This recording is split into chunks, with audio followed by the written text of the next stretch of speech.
Žiūrėkit, hebritė, garaže -4,5. Ir akvariumo garaže šonai jau apledyje. Bet krevetės yra. Nu, dabar jau gelbėjau šitą akvariumą. Semiu vandenį, dedu į mašiną ir vežu namo.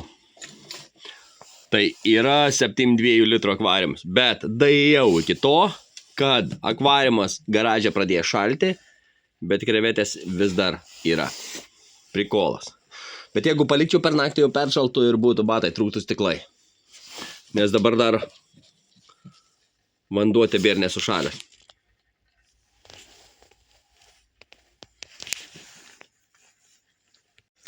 Iš viršaus nėra sušalęs, tik pakraščiukai dengiasi ledu.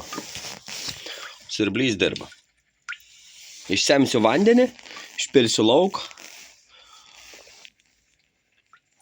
ir vešiu, kelsiu į mašiną, nes su vandenį nepakelsiu, nepadėsiu į mašiną.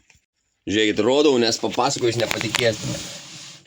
Va, akvariumas prišalęs iš kraštų, temperatūra vandenį yra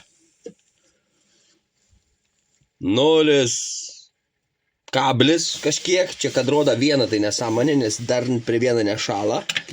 Nu, tegul būna +1. Ir krevetės yra gyvos. Yra gyvų krevečių. Va tokiom sąlygom aš laikau savo krevetės. Jau kelias susiėmiau, dar 1, 2, 3, 4 matau, kurios vangiai, bet juda. O šita irgi dar gyva. Matot? Karočią, nulinė temperatūra yra pakankama išgyventi. O čia yra vandens asiliuks. Dabar bandysiu aš juos sužvejoti visus. Negaliu palikti netgi gruntą, nes trūks stiklas. Padėjau kibirą iš garažą.